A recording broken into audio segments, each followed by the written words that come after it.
जय हिंद दोस्तों, मैं अमित और आप हैं अमित एजुकेशन सेंटर 21 के साथ। तो जी हाँ दोस्तों, आप जो इस स्क्रीन पर दिख रहे हैं यह आपके क्लास 10th का एक विषय संस्कृत का एक चैप्टर है जिसका नाम है पाटलिपुत्रम वैभव, है ना। चैप्टर 2। इस चैप्टर को हमने लाइन बाय लाइन करके पढ़ा दिया है। अगर आप मेरे उस वीडियो को नहीं देखे हैं तो जा करके वहाँ से इस वीडियो को देख ले, ठीक है ना। ताकि वहाँ से अगर आप देख लेते हैं तो आपके जितने भी अब क्वेश्चन बनेंगे वे आपसे छूटेंगे नहीं। ओके, तो चलिए आज हम लोग पढ़ाएंगे, आज हम लोग पढ़ेंगे और सीखेंगे सिर्फ क्वेश्चन आंसर, कैसे क्वेश्चन का जवाब दें। जो पाठ के आधार पर जो क्वेश्चन बनता है, जो एग्जाम में आता है, इसी पर आप आज हम लोग क्या करेंगे, विचार करेंगे और सोचेंगे। एक बात ध्यान देंगे, तो इस चैप्टर पर आते हैं। सबसे पहले दोस्तों इस चैप्टर में हम लोग पढ़े हैं पाटलिपुत्र वैभव में कुछ बातें पढ़े हैं। तो एग्जाम में हिंदी में ही प्रश्न पूछे जाते हैं, है ना। हिंदी में ही पूछ देगा कि पटना कहाँ की राजधानी है, तो आपको जवाब देने होते हैं कि पटना बिहार की राजधानी है। कोई दिक्कत? तो उसी प्रकार यहाँ पे लिखा, हम क्वेश्चन बना करना है पाठ के आधार पर। पहला क्वेश्चन दोस्तों क्या है कि कौन कौन विदेशी यात्री पटना आए थे, मतलब कौन कौन विदेशी यात्री पटना आए थे, इसके बारे में। तो आपको पता है कि विदेशी यात्री मेघास्त्रिज, आप लोग नहीं बोलेंगे, फहयान, ह्वेनसांग, इतिसिंह आदि, ये लोग विदेश से आए थे। कहाँ आए थे? कहाँ आए थे? आपसे एग्जाम में पूछेगा कि कौन कौन विदेशी यात्री पटना आए थे, तो कहेंगे, ध्यान सुनेंगे, पहले आप लोग सुनेंगे ध्यान से। मेघास्त्रिज, फहयान, ह्वेनसांग, इतिसिंह, ये यात्री विदेशी यात्री थे और ये कहाँ आए थे? पटना आए थे। उन्होंने अपने अपने स्मरणों में, संस्मरणों में पाटलिपुत्र वैभव का वर्णन किया है। कौन विदेशी, कौन विदेशी लोग अपने अपने ना संस्मरणों में पाटलिपुत्र का वर्णन किया है। अगला क्वेश्चन हो गया ना। अगला क्वेश्चन दोस्तों, अगला क्वेश्चन है कि भगवान बुद्ध ने पटना के संबंध में क्या कहा था। मतलब हम लोग पाटलिपुत्र वैभव चैप्टर पढ़ेंगे ना, पाटलिपुत्र वैभव चैप्टर पढ़ेंगे तो उसी चैप्टर में एगो चैप्टर पढ़ना है, ठीक है। कि भगवान बुद्ध पाटलिपुत्र वैभव, उसमें बहुत सारे लोग आए हैं। मेघास्त्रिज भी आए हैं, महात्मा बुद्ध भी आए हैं, है ना। उसके बाद में दामोदर गुप्त भी आए हैं, उसके बाद राजशेखर भी आए हैं, अशोक भी आए हैं, चंद्रगुप्त मौर्य भी आए हैं, है ना। और सारे पाणिनि, पतंजलि, है ना, वारुचि, ये सारे लोग आए हैं ना। तो सारे लोग आकर कुछ ना कुछ बोला जरूर है। तो वह सब बातों के अगर हम जान लेंगे तो इस चैप्टर का पूरा कंप्लीट हो जाएगा। क्या हो जाएगा? कंप्लीट। तो यही चैप्टर में महात्मा बुद्ध कथी कहले बारन पटना के बारे में, कथी कहलन, यह बात। तो चलो जो कहलन से बता दिया हमने क्या। तो महात्मा बुद्ध ने पटना के बारे में, यानी पटना के संबंध में बताए हैं कि यह ग्राम भविष्य में महानगर होगा। मतलब पटना पहले गांव था। कथी था? गांव। तो महात्मा बुद्ध जी ने बता दिया कि आने वाले दिन में बबुओ ये महानगर हुई। कथी हुई? महानगर। ये महात्मा बुद्ध ने बताया। कौन बताया है? उन्होंने ये भी बताया है कि परंतु लगा दिए हैं, यहाँ झगड़ा, आग और बाढ़ का भय बना रहेगा। यानी आपसे एग्जाम में पूछेगा कि पटना के संबंध में महात्मा बुद्ध का क्या विचार है ना। तो कहिएगा पटना के संबंध में महात्मा बुद्ध का यही विचार है कि महात्मा बुद्ध ने बताया था कि यह ग्राम एक दिन महानगर बनेगा, लेकिन यहाँ पे झगड़ा, आग, बाढ़ का डर रहेगा। ओके, आ गया ना, याद रहेगा ना। इस बात हम लोग पढ़े कि नहीं पढ़े हैं? आगे देखते हैं बाबू लोग, सुना ध्यान से।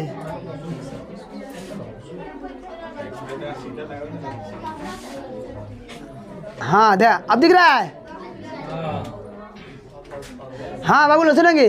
कह रहा है चंद्रगुप्त मौर्य के समय में पाटलिपुत्र रक्षा व्यवस्था कैसी थी। यानी हम लोग क्लास 10th का यह संस्कृत जो पढ़ रहे हैं ना, तो उसमें एक बात और हमको पढ़ना है। चंद्रगुप्त मौर्य भी कुछ अपने कार्य को किए हैं, तो उन्होंने पाटलिपुत्र की रक्षा व्यवस्था कैसे की थी, एक बारे में बताना है। तो लिखेंगे चंद्रगुप्त मौर्य के समय पाटलिपुत्र नगर की शोभा और रक्षा व्यवस्था अति उत्कृष्ट थी। अति उत्कृष्ट का बहुत अच्छा, बहुत अच्छा। यह बात ये अच्छा था, ये क्यों लिख ले रहे? तो यह बात यूनानी राजदूत मेगास्थनीज ने अपने संस्मरणों में लिखा है। मतलब सुनेंगे ध्यान से। चंद्रगुप्त मौर्य के समय यहाँ का रक्षा व्यवस्था है ना, यह शोभा बहुत अतिकृष्ट है। ये बात के लिख ले बा? तो यूनान के एक राजदूत है मेगास्थनीज, वही लिखे हैं। आपसे क्या पूछेगा कि चंद्रगुप्त मौर्य के समय है ना, चंद्रगुप्त मौर्य के समय पटना का व्यवस्था कैसा था? तो कहिएगा चंद्रगुप्त मौर्य के समय पटना का रक्षा व्यवस्था अति उत्कृष्ट था, अति उत्कृष्ट। ये बात मतलब ऐसा विचार, ऐसा वक्तव्य यूनान के एक राजदूत मेगास्थनीज ने अपने संस्मरणों में लिखा है। कोई दिक्कत है? अलग समझ रहा है? आओ तनु क्या लिखे है मेगास्थनीज? वो क्या है? एक मिनट, वे यूनान के राजदूत हैं। यूनान के ओके, याद आ रहा है ना? याद हो जाएगा।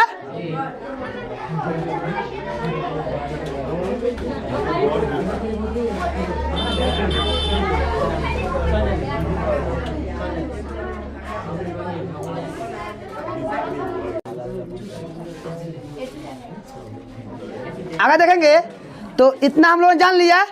अगला क्वेश्चन है कि विभिन्न संस्कृत ग्रंथों में पटना के कौन कौन से नाम मिलते हैं? मतलब विभिन्न प्राचीन ग्रंथों में पटना के और कौन नाम बा का, तो ये कौन कौन नाम है एक के बतावे के बा। तो उसके बारे में हम लिखे हैं है ना कि प्राचीन संस्कृत ग्रंथों में, पुराणों में पाटलिपुत्र का नाम पुष्पपुर और कुसुमपुर भी मिलता है। यानी पटना के नाम पुष्पपुर भी बा आ कुसुमपुर भी है। अब पुष्पपुर काहे बा, कुसुमपुर काहे बा? हमरा तो लगा था कहीं एक अगल बगल कहीं फूल के उत्पादन होते ही। एकदम करेक्ट सोचे आप लोग। इसके अगल बगल में, पटना गांव के अगल बगल में, पहले ये गांव था, पटना पहले गांव था। क्या था? गांव। एक अगल बगल में बहुत ज़्यादा फूल उत्पादन होता था, फूल निकलता था है ना, इसीलिए इसका नाम पहले पुष्पपुरम और कुसुमपुरम था। क्या था? पुष्पपुरम। लेकिन आगे चल करके यह पाटलिपुत्र बना और पाटलिपुत्र के बाद में यह पटना बना। पटना कैसे बना, किस प्रकार बना? अगर ऐसी बात को अगर आप जानना चाहते हैं तो मेरे यही यूट्यूब वीडियो चलिए चैनल अमित एजुकेशन सेंटर 21 पर है ना, जा करके वहाँ से आप देख सकते हैं। और यहाँ से आप अपने बिहार में रहते हैं, अगर आप बिहार में रहते हैं तो अपने बिहार के बारे में इतना जान सकते हैं। तो कोई दिक्कत है ना? तो पटना का नाम और क्या है? पुष्पपुर और कुसुमपुर और पाटलिपुत्र भी है। ठीक है ना? चलिए अगला क्वेश्चन देखा, आइए गया क्वेश्चन कह रहा है इस ग्राम को, मतलब इस ग्राम मतलब पटना ग्राम, पहले पटना पहले गांव था। क्या था? गांव। तो इसीलिए ग्राम कहा गया है। इस गांव को पुष्पपुरम या कुसुमपुरम क्यों कहा जाता है? अब देखो ये कोनो क्वेश्चन है, इंडिया का सबसे हल्का क्वेश्चन है। ए में जान पड़ान भाई, तो इंडिया का सबसे हम कहता नहीं, एगो चूटियों का जवाब बता दी। अरे आसान बाकी ना बा। कह रहा है कि इस ग्राम को पुष्पपुर या कुसुमपुर क्यों कहा जाता था? कही सीधे, क्योंकि पाटलिपुत्र नगर के समीप यानी नजदीक फूलों का उत्पादन बहुत अधिक होता था, इसलिए इस गांव का नाम पुष्पपुरम कुसुमपुरम पड़ा होता गेल। ये कौन जवाब है? इधर कौन लड़को दे दियो? कोई तरह पूछी कि पटना के पुराने और ग्रंथों में पुष्पपुरम और कुसुमपुरम नाम क्यों पड़ा था है ना, तो कहिएगा क्योंकि पाटलिपुत्र नगर के समीप में है ना फूलों का उत्पादन बहुत अधिक मात्रा में होता था, इसलिए इस गांव का नाम पुष्पपुरम या कुसुमपुरम पड़ा। बोलो कौन दिक्कत बा? गर्दा उड़ा ना तो समझ जाइए, हम मेघ बरसा दे हम। अगला क्वेश्चन दोस्तों,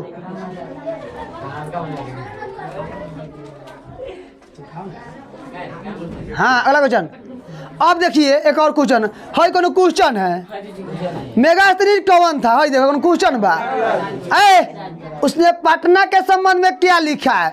ये कोनो क्वेश्चन है, इनमें कोनो जान पड़ान बेटा। राजशेखर कौन है? जा मेगास्थनीज कौन है? तो कोई बता दी कि मेगास्थनीज एक यूनान का राजदूत था।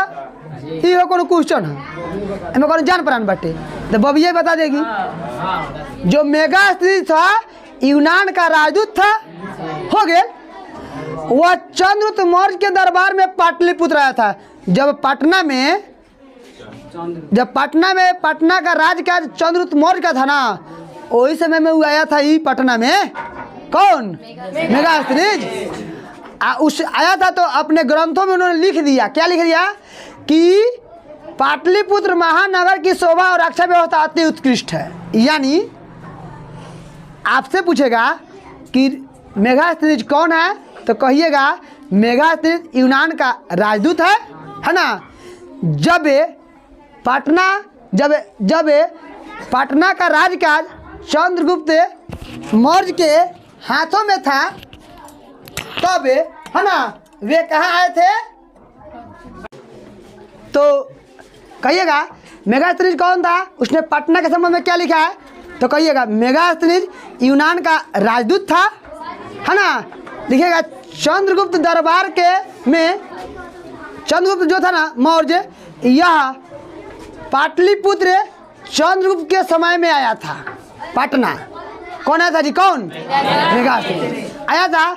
और आ करके अपने संस्मरणों में लिखा था कि चंद्रगुप्त मौर्य के समय पाटलिपुत्र महानगर की शोभा और रक्षा व्यवस्था बहुत सुंदर है। एक बार समझ लेंगे मेगास्त्रीज कौन था, उसने पटना के संबंध में क्या लिखा है, तो कहेंगे मेगास्त्रीज यूनान का राजदूत था, है ना। उसमें लिखेंगे वह चंद्रगुप्त मौर्य के दरबार में पाटलिपुत्र आया था। यानी जब पटना का राजकाज चंद्रगुप्त के हाथ में था ना, तो वो पटना आया था। और जब वो पटना आया तो देखा कि बहुत अच्छा यहाँ का रक्षा व्यवस्था है, तो उन्होंने ऐसे बात को क्या किया था, लिखा था। लिखा जाएगा ना, इतना इसका आंसर हो जाएगा। अब देखा, सॉरी दोस्तों, यहाँ पे दामोदर गुप्त होना चाहिए, समुद्रगुप्त लिखा गया है। दोस्तों यहाँ पे दामोदर गुप्त है, टाइपिंग वाला गलती किया है,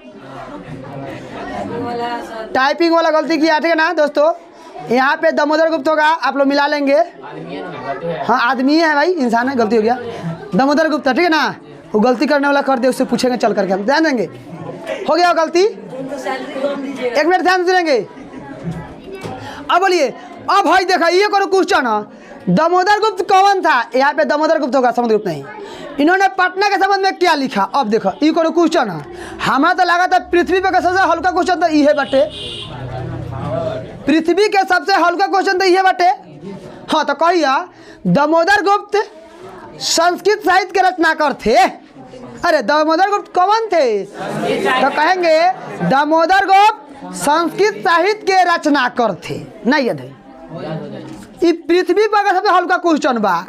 अगर आप लोग पृथ्वी पर रहते हैं, खाना खाते हैं, तो समझिए कि यह आप प्रश्न का जवाब देने के लिए तैयार है।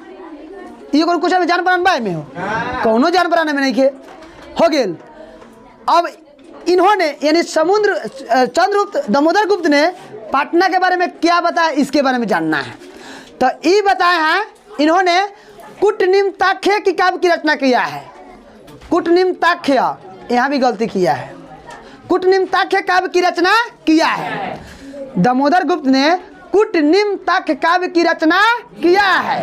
ओके, और अपने उस काव्य में यह लिखा है कि पाटलिपुत्र महानगर सरस्वती का कुल गृह था। कुल गृह मतलब होता है, मतलब सब कोई पटने आके रह के पढ़ल बाटे। इसकी शोभा पुरंदर के स्वर्ग के समान है। बाप रे, इतना सुंदर बात, कितना अच्छा लिखले बा। हमनी बिहार में बानी सा, कहाँ बानी? बिहार में। आ बिहार के 38 को जिला होकले, 38 जिले में पूर्वी चंपारण में बानी सा। हमनियो गर्व होके चाहिए का कि कहाँ बानी। यानी एक मिनट, दामोदर गुप्त एक संस्कृत साहित्य के रचनाकार हैं। उन्होंने कूटनिम्ताख्य काव्य की रचना किया है। उसी में लिखेंगे, उन्होंने अपने काव्य में यह लिखा है कि यह पाटलिपुत्र सरस्वती कुल गृह है। और इसमें यह भी लिखे है कि यहाँ का जो विशेषता है, यहाँ का जो स्थान है, यह स्थान पुरंदर यानी इंद्र के जो स्थान है उसके समान है। उसके क्या है? समान। बस यही में लिख दे, इसका आंसर हो जाएगा। कोनो क्वेश्चन का जवाब 1 मिनट हो गया ना। अगला देखेंगे। अब देखो, अरे हइयो कोनो क्वेश्चन है, राजशेखर कौन था? चलिए, राजशेखर कौन था? शशि कुमार। राजशेखर कौन था? इन्होंने पटना के संबंध में क्या लिखा? अब बताओ तो पहले। ये बड़ी क्वेश्चन पूछ रहा हो, पहले पूछा है ना मेगा सीरीज कौन था, इहो बता देनी सबने क्या। दामोदर को पूछा, इहो बता दिए। अब राजशेखर पूछ रहा तो एक बता दिया का। तो इहो लिखेंगे, राजशेखर जो है यह संस्कृत साहित्य के रचनाकार थे। बस कोनो क्वेश्चन भाई इनमें कौन जान परान बा? एक क्वेश्चन तो 1 किलो का नहीं खाई बटो। संस्कृत साहित्य के रचनाकार थे, कौन हो? 1 मिनट। और ये राजशेखर जी काव्य मीमांसा की रचना किए हैं। काव्य मीमांसा की रचना किए हैं राजशेखर। इन्होंने अपने काव्य में पटना के संबंध में यह लिखा है कि पटना शिक्षा का प्राचीन केंद्र है, बहुत पुराना केंद्र है शिक्षा का। सारा शिक्षा का फैक्ट्री वही लंबा पटना में। कहाँ बा हो? है ना। तो राजशेखर जी ने बताया अपने काव्य मीमांसा में कि प्राचीन शिक्षा केंद्र पटना ही है। कहाँ है? पटना। यहाँ अनेकों संस्कृत विद्वान हुए हैं, जैसे पाणिनि, पिंगल, वारुचि, है ना, पतंजलि। यहीं से ये लोग परीक्षा पास किए, यहीं से ज्ञान प्राप्त किए। बस लिख देंगे सीधे कि राजशेखर संस्कृत साहित्य के रचनाकार हैं। इन्होंने, है ना, काव्य मीमांसा काव्य की रचना किया है और अपने काव्य में यह लिखा है कि यह केंद्र जो है प्राचीन शिक्षा का केंद्र है। यहीं से, है ना, पाणिनि, पतंजलि, पिंगल, है ना, वारुचि इत्यादि लोग शिक्षा प्राप्त, ज्ञान प्राप्त किया है। ओके, हो गया ना। अगला क्वेश्चन लिखा नहीं नू। अब देखो पहले, अगर हमारे वीडियो अगर आप देखे होंगे ना तो जवाब दे, मैं पीछा नहीं हटेंगे पीछा। कौन क्वेश्चन है? एक क्वेश्चन में जाना प्राण नहीं है। बताइए तो पहले क्या कर रहा है? पाटलिपुत्र वैभव पाठ के आधार पर, बाप रे बाप, जौन पढ़ले वाला वही में स्थानीय स्थित दर्शनीय देखे में अच्छा लगे ओकर नाम बतावे के। यो कोनो क्वेश्चन है तो कह सकते हैं ना, संग्रहालय, सचिवालय, उच्च न्यायालय, गोलघर, तारामंडल, जैविक उद्यान, मौर्यकालीन अवशेष, महावीर मंदिर, गुरुद्वारा आदि पटना के दर्शनीय स्थल है। कोनो क्वेश्चन भाई बोला लोगिन? आप कहते हैं कि संस्कृत भारी बा, 5 दिन में जगह तरफ पंडित जी बना दे हम।